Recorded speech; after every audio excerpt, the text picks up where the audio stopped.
House in Rankin County by the Goon Squad. But what happened with the Goon Squad was they ran into the wrong group of brothers, and they ran into the wrong attorneys. And that's what I'm coming to you today in this short talk to you is to don't get so caught up or stressed out about the Democratic Party, or caught up or stressed out about the Republican Party. I want us to recognize the inherent value of what God has given us: self-determination and black nationalism, black power, Pan-Africanism, and black power. Black power. And I'm here to tell you that whatever's going on in this world today, that we are the hope and the light of the black community, and it is no time to turn away right now. It's time to close ranks. Come on. And unite our forces together, because our people are going to need us now more than ever. That's right.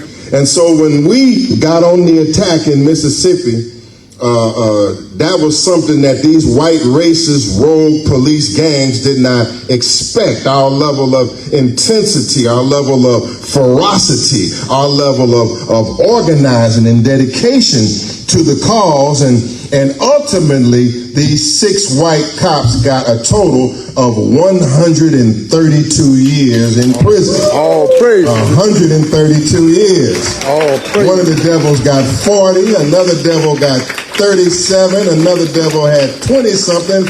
All of it totaled 132 years. I mean, and they were hurt. I mean, if you would have been inside of the federal courthouse or the state courthouse and seen them snotting and crying. Literally snotting and crying because they got caught. Not because they were sorry, because they got caught. Think it over. And this sentence of 132 years was given by a Mississippi judge, Thomas Lee, who's not a Democrat. This is Mississippi now. That's right. This solid Donald Trump territory, Mississippi. And so when they came before this judge, their attorneys were arguing with them, were bringing cases where a man had killed another man, a police officer killed a man, he was 9 months, and police officer killed a man, well, he only got a year and a half, but God was with us. There's a higher force with us. And that judge wiped all of that out and went with all our petitions, our letters, and everything that we came with, the force and the power of God, and more also, which we'll get into. But what happened was God met the devil. God met the devil. And 132 years is behind bars for some of these most cold-blooded,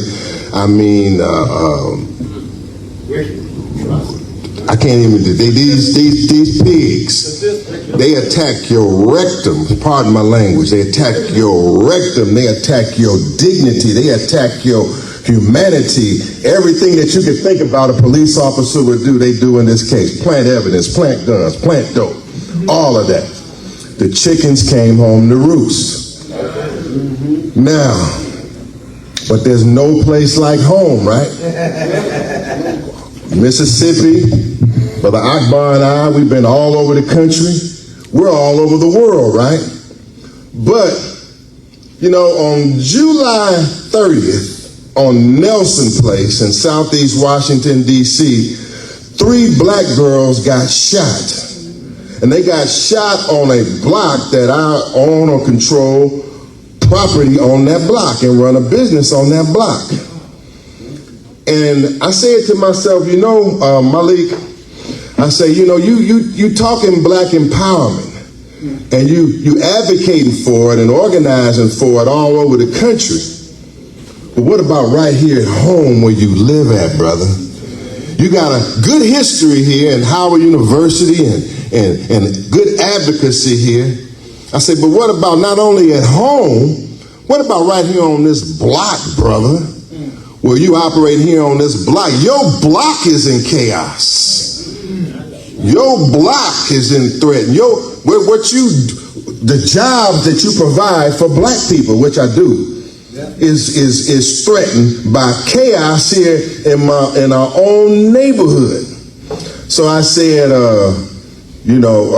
charity begins at home, and it's time it'd be hypocritical actually to fight everywhere else, and right underneath your feet and your base is not an example of where we're supposed to be.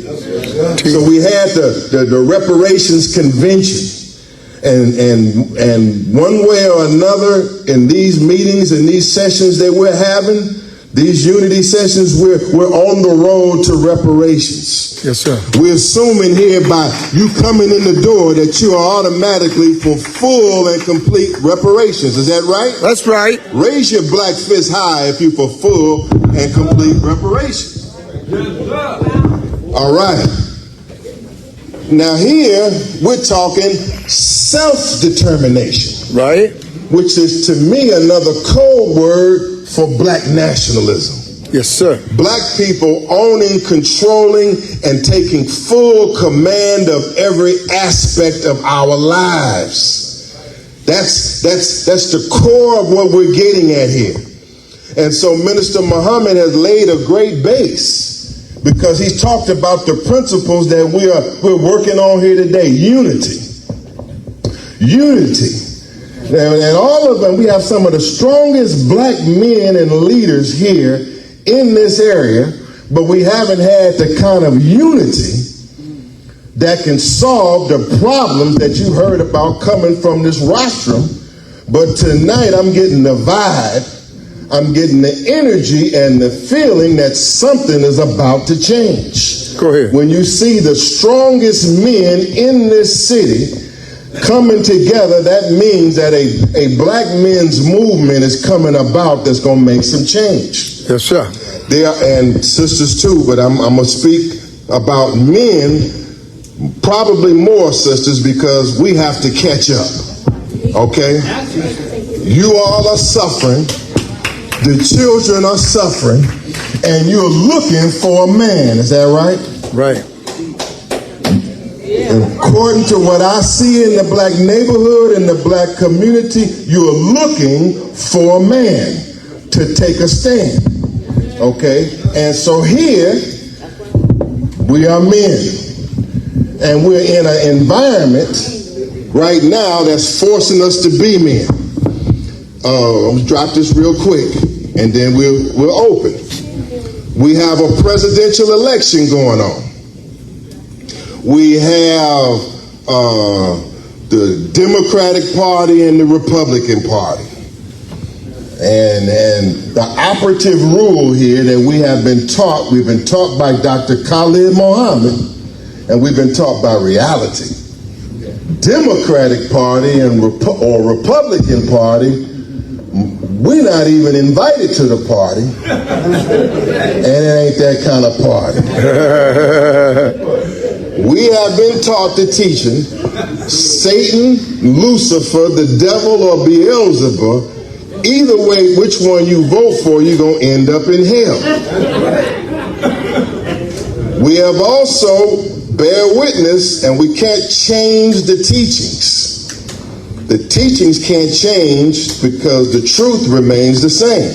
Teach. We have been taught that America is a modern day Babylon. Is that right? Yes, we have. We have been taught that America is a modern day Sodom and Gomorrah. That's right. If you don't believe that America is a modern day Sodom and Gomorrah, you ride around the district for a little while, and you'll know that this is a modern Sodom and Gomorrah. We have been taught that America is slated for divine judgment and divine chastisement for the treatment of its former slaves. Teach. Now, let's look at the election we're coming in to see whether the selection in the election changes that equation. Good teacher. Now, you had two candidates here that were both bred dissatisfaction amongst the masses, black and white. Donald Trump and Joe Biden. According to the polls, only 37% of the population even approved of the two candidates, Or it might have been the 37% of the Democrats only approved of their candidate. But many people say they didn't approve of any candidate. Well, hell, that sound like us. Hell, we didn't like either one of them, right? Think it over. You were not for no Joe Biden. Well, I know there's some Trump, might be a few Trumpites in here.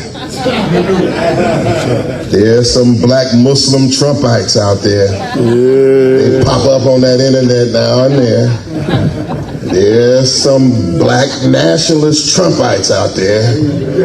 There's some red, black, and green kufi wearing, hotep talking Donald Trump MAGA backers out there on that Instagram and on that Facebook.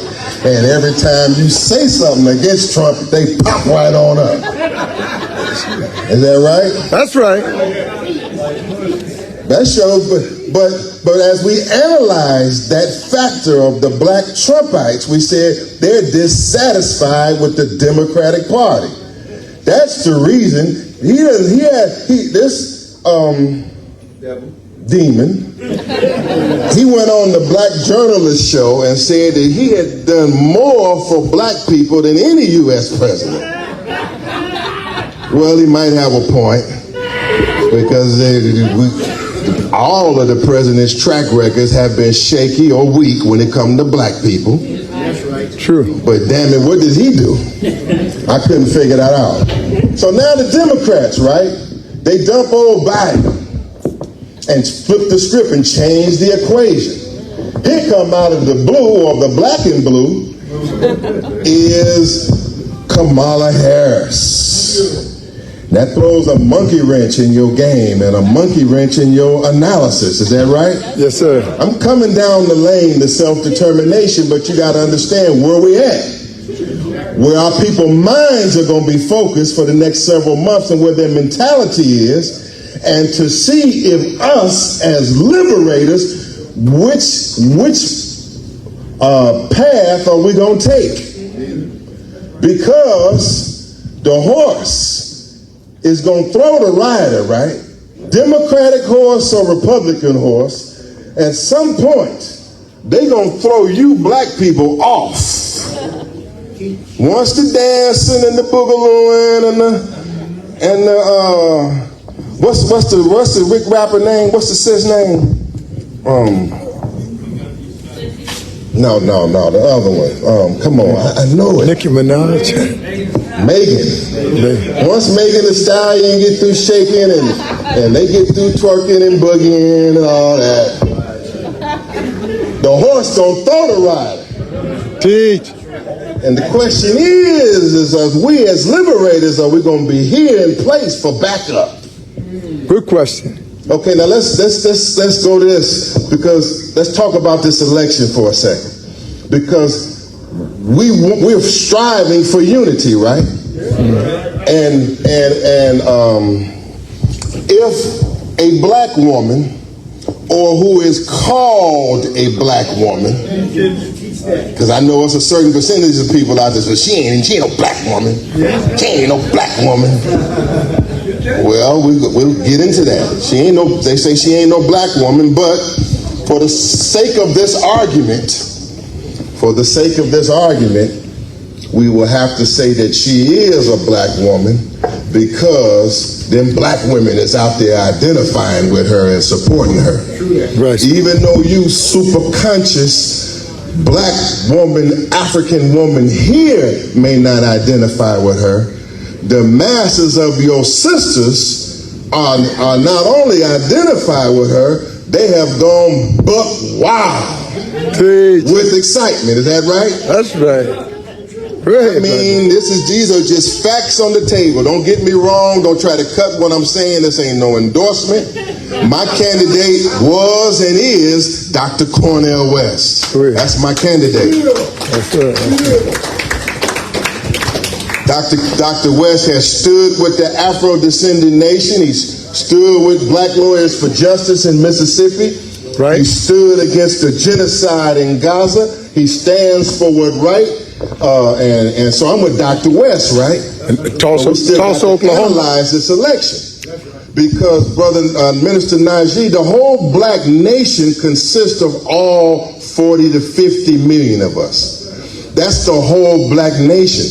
That's what Marcus Garvey is fighting for, all of us. The Honorable Elijah Muhammad fighting for, all of us. Teach. Khalid Muhammad, all of our leaders fought for all of us, right? Teach. Well, guess what? A whole block of all of us are solid Democrats.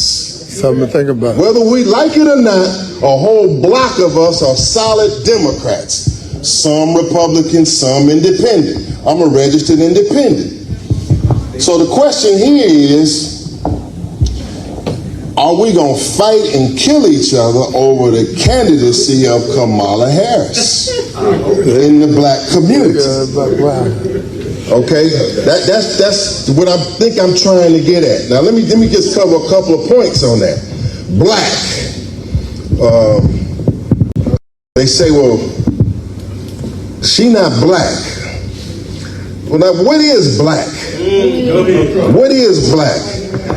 If you're, I guess if you say you're a foundational black American, you're saying that you only recognize the black that was born in America, and that's your criterion for black, that you got to be born in America. Is that right? That's what it is. And there are many growing out there like that. They don't want to hear about no black man from Jamaica. They don't want to hear about no black man named Nkrumah for Ghana.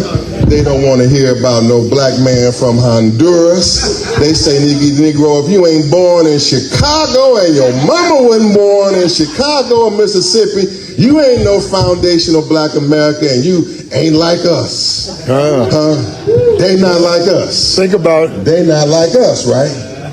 Now, I don't know if I ascribe to that, but I kind of get the vibe on that. Because we speak Africa for the Africans at home and abroad. We can't talk about necessarily freeing black people elsewhere and we haven't freed ourselves, right? We can't say we're going to get reparations for everybody else and we haven't got it for ourselves, right? So we understand first things first, right? However, this theory is twisted. It's a twisted theory. Because if we were to accept the limited definition of black, then we would have to reject the Honorable Marcus Mosiah Garvey. We would have to say he wasn't born here. He was born in August the 17th, 1887 in St. Ann's Bay, Jamaica, and because he wasn't born here, he not like us. Think it over. He not like us. We don't accept that, do we? No, sir. Black is universal. These little borders that have been carved out by the colonial white man cannot be used to define or divide us. All right? So I don't necessarily buy the argument, me personally, that she's not black. We get into the politics. This is not an endorsement. This is an analysis of thinking. I don't necessarily buy into that she's not black because her father is a black Jamaican. I got the photo. Her father's a black Jamaican. Her mother is a dark-skinned Indian from India. Well, you say, well, that's not like us. And I say, just hold the phone on that for a minute. Black is universal. Black is the essence and origin of all life. Dr. Runoko Rashidi, Dr. Ivan Van Sertima, all the greats have taught us that across 196,940,000 square miles all over the planet Earth, that we are the original people. Okay, so if you go into what they call the subcontinent of India, you will find the original people there are black. Right. Blue black, purple black. Untouchable. One of the main figures, divine figures or godlike figures in India, in their religious practices is Krishna. Krishna in India is a black god. Krishna means black and blue black. But if you Google Krishna on the Google, the first thing you're going to come up with is a whole lot of white, powder blue representations of the black divine figure Krishna, because it's been whitewashed. But when you go back to the origin of that, you will see that the original Indians and all, they black folks. And so I don't say that her mama not a black woman, because she's a melanated black woman to me, just from another part of the planet. Yes, right. We are from the mountains of the moon. We are the African black man. And it is no lie that we are also the Asiatic black man and woman. There's deep meaning to that. Okay, so I don't, but others do, will knock her off the ballot because she's black. Say she's not black, they'll knock her off the ballot. I don't knock her off the ballot for that. I would say this is something just for us to look at. It's Democratic Party politics. It's probably not going to change too much. Both of them, both parties, to be frank, both parties and any president that occupies the White House, they are going to be, pardon me, they are going to be the whores for the state of Israel. You understand that? Pardon me, ladies, for saying this, but all of them are going to bow. When Netanyahu get here, he letting them know who the boss is. They won't meet you here, but they're going to meet you there. They say they're going to duck you over here, but they're going to embrace you over there. And so nothing is likely to strongly change in terms of the things that I care about. I care about genocide. If you even halfway cooperating or participating in genocide, I can't get with you. I can't get with you. However, our people is into this, right? Black women is fired up and black people are fired up. I mean, my whole family's fired up. I have to hang up the damn phone. Ain't no damn Kamala Harris rally. Goodbye. But I'm not against her. I got to be honest with you. It's not even politically wise for me, maybe you, it ain't even politically wise for me to try to be involved in organizing a movement and to go against Kamala Harris. She's a Howard University alumni. Ain't you?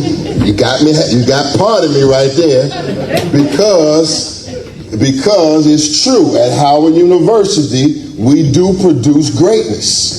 We do produce many of the black doctors and lawyers and greats in society. They come right up out of here in Banneker City at Howard University. Okay? Right. However, what we're trying to deal with here, brothers and sisters, is a phenomenon now where we don't get caught up into Americanism.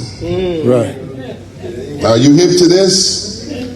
You don't want to get swept up here in this time, in this election, into the false belief that America is going to change, that the nature of this system is going to change, that this country is going to change, and this government going to change, and that your true solution from Marcus Garvey, Elijah Muhammad, Malcolm X, and all of our other greats down the wheel of time, all of them were true and correct, and no new phenomenon, no new candidate can change that reality. Yeah, but these are signs in the air. What signs are they? They're signs that in you, black woman, that there's great attraction in you. That's what's going on right now. There's something going on out here.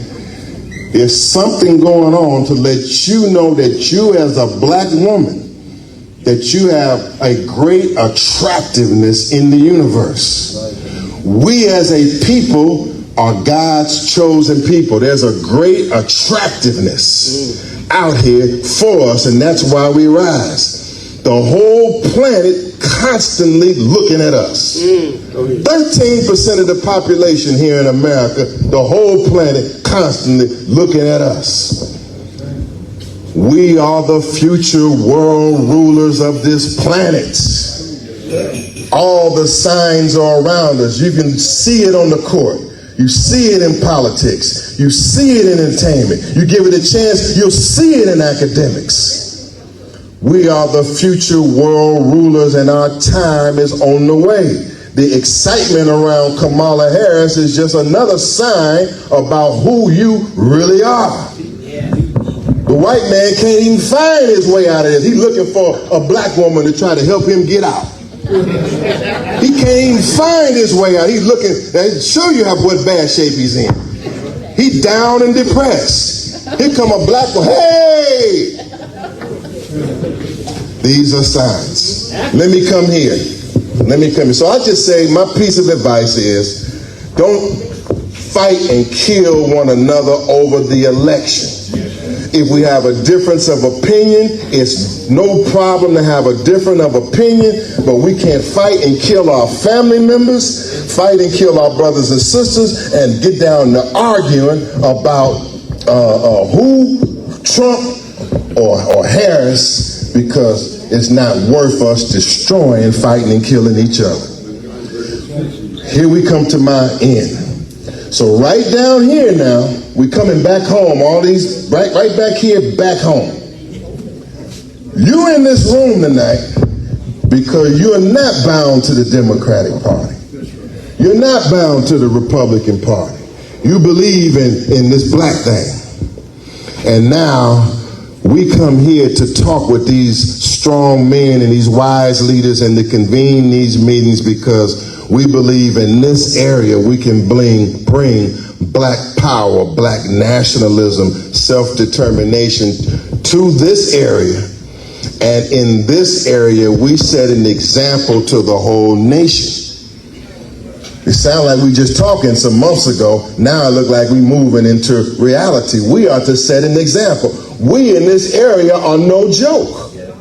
I want you to understand, I've been all over the country, and the Africans here, or the black brothers and sisters here in this area, you don't hold second to nobody anywhere in the United States of America in terms of who you are and what you can represent. Don't hold your head down to nobody in no part of the country. You are the mighty Washington, D.C. area, black man and black woman. You are nobody's joke. That's right, sir.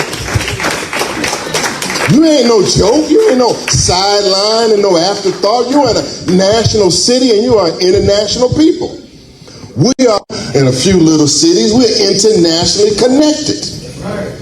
We are internationally connected. There are brothers and sisters who are sitting here in this audience that are internationally connected. We are nationally connected. We're nationally connected. This is not just merely the DMV. We are nationally and internationally connected, but Imam Ali, it's all hypocrisy unless it takes root on the ground. And so this past week, when them girls were shot on Nelson Place, on the 2900 block of Nelson Place, I said that's the last straw of this chaos going on in our community here. And I said the number one target here is this damn liquor store at the corner, oh no good O'Connor's liquor store.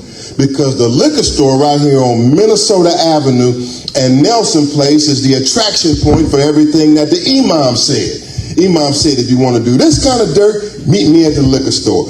That kind of dirt, meet me at the liquor store. And at this O'Connor's liquor store, which is, the building is owned by a Korean named Han, and it's ran by some Indians. Now, even though I had something positive to say about the original Indians being black, there are some other kind of Indians that's up in here that don't give a damn about black. Teach! Don't get it twisted. We can be socialist and recognize Vietnam and China and all of that, and I'm part of all that. Mao Zedong, Ho Chi Minh, and all of them. But there's another kind of Korean up in here. And he ain't no revolutionary Korean. Right. Okay, so we set our sights. So we said, and at least I said, that the liquor store got to go. The liquor store got to go. Right. They say, well, what is the connection with the liquor store and the killings? And so I had to break all this down, instead break all of the things that happened, the blight, the crime, and still say the liquor store got to go regardless. Right. There's too many damn liquor stores in residential neighborhoods in the black community. Right, sir. Hey, hell is this? You driving down a block with kids and elders, and right here in the middle of a residential block is a liquor store right here. 2 blocks over is another liquor store here and a liquor store here. The white man don't tolerate that. Right. You drive to Georgetown, you got to go to a special section and shopping center to go and access a liquor store. They throw that in the black community because we accept it. They suck our blood in the black community because we lay down and allow them to suck our blood. Yes, so we have thrown down the gauntlet on the 2900 block of Nelson Place. Last week, we shut them down. Yes, sir. Last week, we shut them down.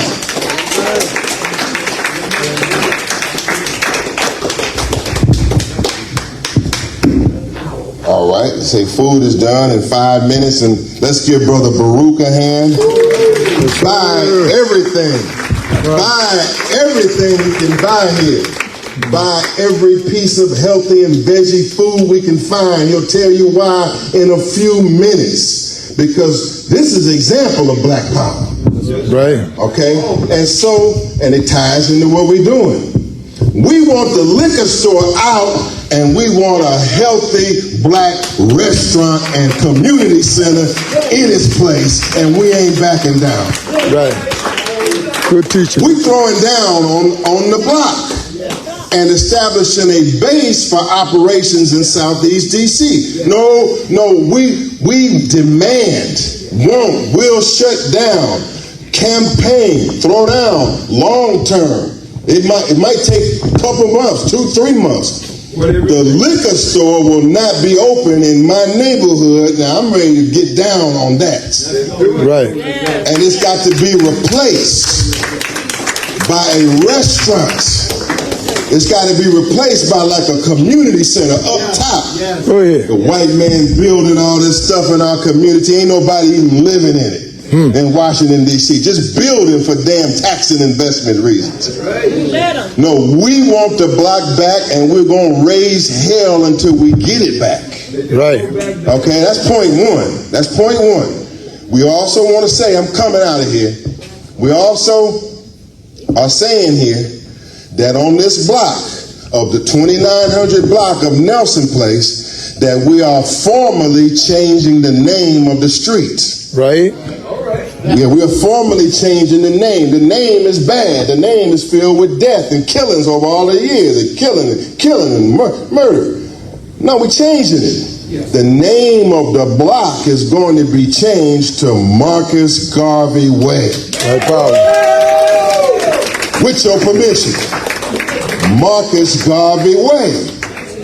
We got all the paperwork and the forms, and we formed a block association. Here's one of the leaders of the block association, the Honorable Leon Woods. That's right. The Honorable Leon Woods. Couldn't be a tougher man. Here's one of the leaders of the association, Brother Yahuru. He's been on the line. That's right. They keep calling and calling him. Well, what can we do to head this off? What can we do to stop it? I tell them all the time. What I tell you? Nothing.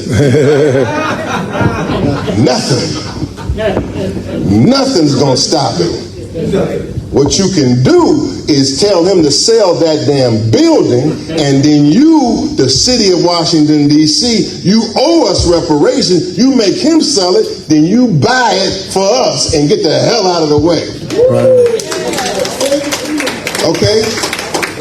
Let him sell it. You give us some of this gentrified development cash that you're ripping the people off with, and you help us get it, then get out of the way and let us feed our people and teach our people and heal our people. That's the vision. On the block right now, starting on August 17th, we are opening up the Black Community Resource Center and the Black Man's Development Center. Go ahead. Right on the block. There's another great man in this city who had the Black Man's Development Center. Seen Gordon on General Hassan, another great here. We probably have to do this in his name, but on the block right now, on 2917 Nelson Place, unit number 3, we're opening up the community center in the block to achieve all these goals. Right. Okay, to achieve all these. We're cleaning up the block. We clean up the block, clean up the trash, recruiting the men, but we're not just saying liquor store only. These men, we are going to establish, computer training on the block. Go ahead. Literacy training on the block. Right, sir. GED qualification on the block. We are setting up right now as we speak home improvement and vocational training and internship for Black kids and youth that need to learn painting, drywalling, goddamn concrete, and electricity, brother Ross, and plumbing. All of this is in motion right now, setting up the offices. Because you can't just come in the hood saying clear out and not offering nothing. That's right. So I just want to let you know on August 17th that we hope to have Minister Najee Muhammad teaching down here on Nelson Place, Marcus Garvey Way. Right. Muhammad is going to be the block minister. The block minister, black block minister. And over a series of weeks, he's going to wake the block up with the teachings of the Honorable Elijah Muhammad as given to him by Honorable Silas Muhammad. Yes, sir. And so I just tell you this, that on Saturday, we back again. If y'all want to get down, at Saturday at 5 o'clock, we throwing down on O'Connor's Liquor. And we're going to shut the doors. And right now, everywhere, signs and leaflets and the propaganda is everywhere going, letting them know that its time is up. And we're moving on them again on Saturday at 5 o'clock. Right. And for all Black men that want to come out and see some other strong Black men and be with us taking charge in the community, join us. That's right. Black Imam Ali. That's right. You said you wanted 60 men, right? You said when you can snap your fingers and get 60 men, that's when you say you going where you want to go, right? Okay, well, we working with you, brother. We saying here that every Black man. I'm hoping we got the sign-in sheet today, right? We got everybody signed in here. Yeah, we're pushing here for a Black men's movement. From throughout the region, a Black men's movement. A Black men's movement of mentors. A Black men movement of economists. A Black men movement of community activists. A Black men movement of contractors. A Black men's movement of organizers, defense trainers, and teachers that are going to go after our people. This is not talk. This is real, and the possibility of it is right here in this room. Yes, sir. The purpose of our meetings here is for us to come into a shared space where when you bring something, you can get something. Like you came in here and you sharing with us, Brother Imam Ali and Brother Single, you sharing with us? Well, guess what? Everything we got is yours also. You say when you running your schedule about what you need, we ain't got no choice but to find a way to get out there with you. And you've been out there with us. Same thing with you. Same thing with you. We have to unite, and we are united. And we are taking action. Because regardless to what the Democratic Party does or the Republican Party does, that's not going to solve the problems that we're facing right here in the community. That's right. If Miss Kamala Harris become president overnight, that is not going to stop the killing, death and destruction inside of the black community. It is not going to stop the miseducation and all of the problems that we complain about. We are the ones that shall solve our problems. Right. We can do it in this region. We have the leadership here to do it. And I'm humbly here just to say I'm happy to help facilitate being a part of it. Thank you for listening to me. Thank you. And we take some questions. We come on and drop, man. Yeah. Come on down, Senghor. Brother Ali, y'all come down. We're going to do the questions together. Come on down. Whoever spoke, Imam, get you a seat. I want y'all to see something here. Is that all right? Yes, sir, it's fine. Something's sticking in. Okay, we'll get it. We got it. Come on, I want all the leaders here who spoke to come together, who spoke today, because we're trying to make a point here. Yes, sir. While they're coming together, we got another quick performance, and then we're going to get into this session here. I also want to say, but I have to talk with Imam Ali about this. Now, if I had it my way, Minnesota Avenue in Washington, D.C. would be renamed Elijah Muhammad Boulevard. How you doing? Hey, Sister Wilma, how are you? All right. Glad you get me to go home. If I had it my way, it would be renamed Elijah Muhammad Boulevard because Minnesota Avenue is associated with death. You can't help but read and try to figure out what Elijah Muhammad Boulevard means, and immediately some kind of light is going to come to your head. We're taking action in our communities. That's what we're doing here. We're taking legal action, cultural action, spiritual action. We are taking action. Hi, Ms. Wilma. You got to. Love you. That's right, Sister Wilma. Bless you. We got it. We're going to do this monthly, and we got a lot. Just sign. I'll get in touch with you. We on the move. That's Sister Wilma, y'all. She's a long time. Sister Wilma, one of our elders. Okay, come on, we want y'all, we're going to engage with each other, but who's coming up now, man? Sister Samaya. Okay, where is she? Then come on. Okay. We're moving into our cultural segment. We have a guest of Minister Yahuru, Sister Samaya. She's going to bless us with one song selection. Put your hands together for her. All right. There you go.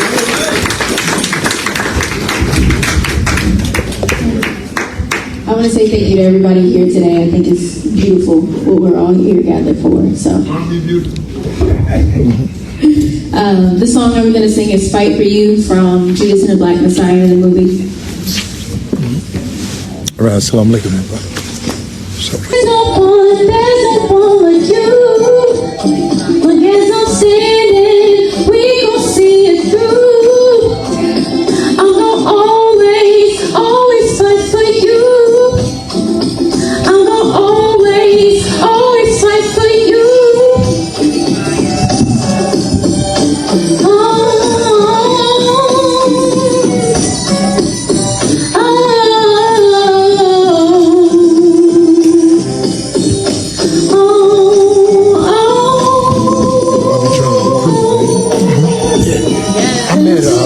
This is the same for you. I'm like the brother Mo. He sells stuff at Eastern Avenue. You know the. We can't take it no more, and we can't be ignored. No, we'll knock at your door. No, we'll be ready for war. Freedom from the dirt. Freedom 'cause they see us. Freedom, won't you see us? Freedom doesn't hang from the trees. Freedom from injustice. Freedom from corruption. They aim for destruction, and you know we gon' see it through. There's no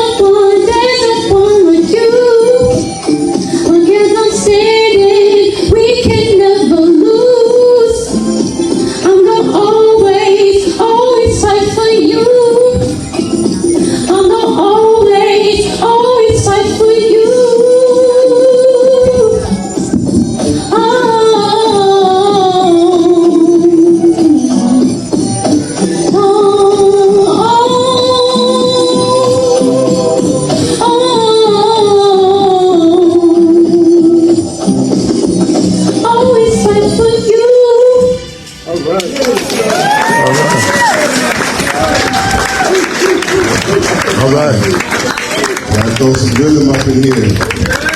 All right, give her another round of applause.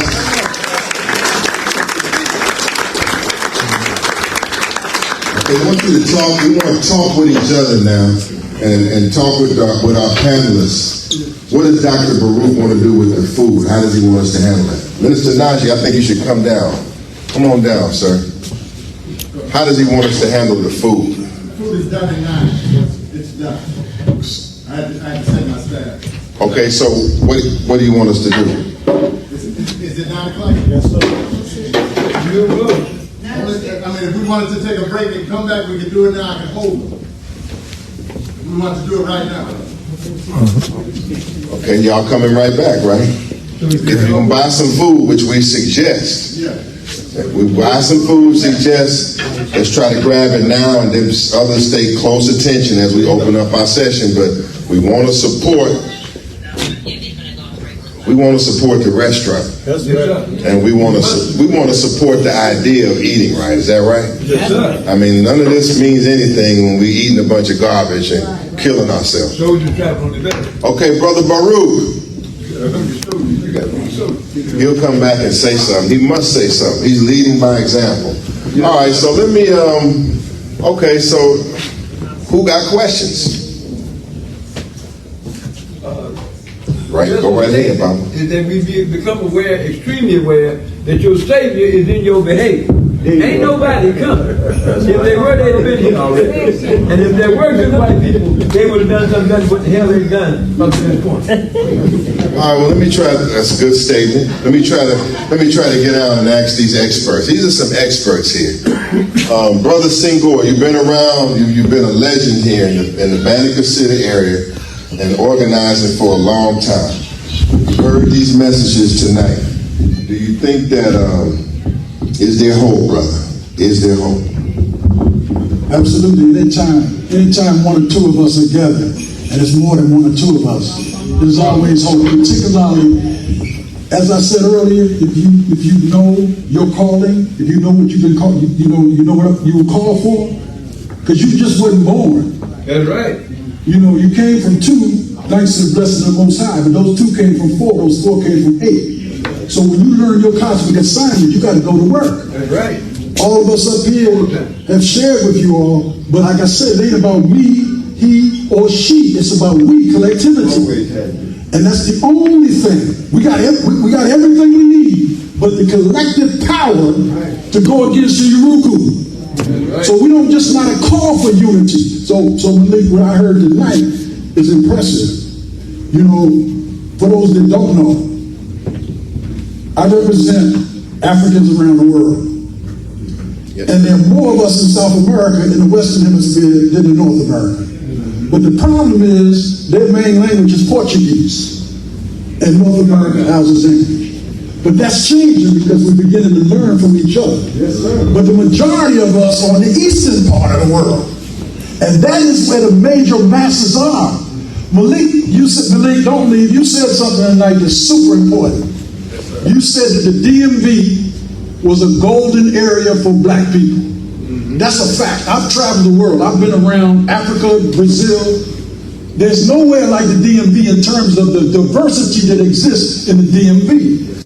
That's Howard University is key. But not only Howard University, all over the DMV. We talk about Maryland, Virginia, and DC. So what I saw tonight is not only a positive call, thanks to the call for the Afro-descendant nation and Salis Muhammad and Brother Malik Shabazz, but I saw the call answered by those of us who came. That's right. I heard you say something was very important. You said this land right here did not belong to Urugu. And y'all know who Urugu is, right? Okay. And Urugu is a good explanation for defining their negativity. I'm going to pass the mic, but you said something important. You said this land right here was us. That's a fact. Indigenous people lived all over the world in peace and harmony long before Urugu came, however he came or she came into existence. So I saw quite a bit tonight. And as I said earlier, this Black August, this African Heritage Month, and to our brothers and sisters in the UK, you gotta watch that too, y'all, because if you don't know what's going on in the UK, Yoruba is going buck wild over there and jumping on black people. That's In right. various parts. So you got to understand the fear that's happening with Yoruba is now striking out to try to block us from our rise. Oh, we are striking back. This tonight is a strike back. That's what I'm saying, Malik. So this is a strike back. Because what y'all don't know is E-Life, Baruch, don't go far. I'm ready to speak on you. What y'all don't know is Brother Baruch and about 50 to 60 brothers from around the world, Baruch, who are dealing with business, setting the stage. They're politically conscious, but they're not dealing with politics. They're dealing with action. He happens to be one of those brothers, and I know because Brother Haru Forai Atta, who filled his place up. So what I am saying is there's a quiet storm building, just like what Brother Malik was saying. We got to concentrate on self-reliance, self-determination. That's right. Never depend upon your enemy to do anything for you, but we got every right to demand what they took from us. That's right. Y'all hear me? Yes, sir. But like I said, I'm not just coming at them. I'm coming at Africa too for reparations. Y'all got, and that's another story because the resources that exist in Africa are huge. Come on, let's give him a black hand. That's a wise hand. I'm coming down the line here. I'm going to ask Minister Najee Muhammad. Minister Muhammad, you gave a strong message of unity tonight. Are you encouraged? Are you encouraged by tonight? Yes, sir. Stand just for a second. Go ahead. I am encouraged by my people tonight, but I would like for you in the next meeting that we have, bring someone with you so that we can lock arms. That's right. We should be so close that wind cannot blow between us. Yes, sir. I am serious. This is not a game. We are the hope for our people. If we don't stand up in this day and time, Katie bar the door. It's over. Let it be. But you are here is a sign that you are not going to allow our people to be eliminated. That's right. Our ancestors knew that one day in the future that their descendants, us, would stand up in the earth and demand justice for our people. Not go to the United States government, but take them before the world. You saw what South Africa did, right? South Africa stood up for the Palestinians. And they went to the UN, right? And that's something that we got to do. We got to take our case to the world. That's right. I know some of our people have doubt. Our people had doubt during plantation slavery. But lo and behold, in 1865, they were able to come off the planet, right? Off of the plantation, right? Mm-hmm. We're going to get it. We're going to get it. We're going to be successful. But we need unity, your unity. So in the next meeting, bring someone with you. And we'll have more information to share with you that the Honorable Silas Muhammad will be given. Thank you. All right. We coming to you. We coming here. We coming here. And I see Marvell in the back. Gentleman here. Okay, we coming to everybody. And I'm gonna ask you a question. Then you guys can fill the next answers. I gotta ask you a question here. Yes, sir. This young brother here he's out here putting it down. Trust me. Yes, sir. Yes, sir. Putting it down on the streets. What have you learned since you started with the Reparations Convention, and then you've been working with me? Yes, sir. And you know that I know some nights he said, what have I got into? He's a hard driver. He's like thinking that I'm with Dr. Collie. He's a hard driver. That's what it is. And when it comes to discipline and talking about fun stuff, he's a hard line driver, right? Is that why you're mad? Yeah, I know. But let me say this to you, though. Tell us, what have you learned over these past 3 months? Because, you know, we coming to a certain point here. Yes, sir. We coming to a point here where we had our convention and we said we were going to follow up in our community. And here we are. But what have you learned by working all of these posts that you've been working? Thank you for that question, beloved. I do want to acknowledge mentors, Dr. Beverly Wallace. She's been working with social kids, and she's still doing the work with Brother Peter Jones and Paul Thompson. But what I've learned, dear brother, is that you can't give up. It's like when you're training, when you're playing football, you got to practice in the rain and in the mud. You got to practice all year round. And this big word, reparations, has been a chemical infusion to me, because like Brother Singleton Baye said, you just got to have African in your blood to just fight in spite of. What I've learned is people like somebody said, I rebuke you in the name of Jesus. And that was what Sonia Massey did. And all of a sudden, you know, the light bulb just went off. It's like, wait a minute, we can't have this. We can't have no strong black men stand line by line. And that's what I learned from Dr. Malik Zulu Shabazz. He had us in like single file line saying, stop the killing. He telling our own black men and women to stop the killing. Once we do that, then everything else changes. That's right. All right, we appreciate you. You're on the line here. Let me tell you something now. We just went and we just purchased $300 worth of food so y'all can have it for free. Y'all can eat, you ain't even got to buy it. We're going to bring it out. So I bet you ain't going nowhere now. He's got some food, he's going to bring it all out for us.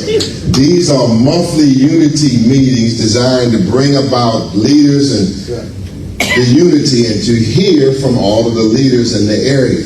The next one's going to be Tuesday, September 10th. We're going to be back, we're going to get bigger and stronger. Okay? But here, man, come on. Let's ask, and you have the next answers.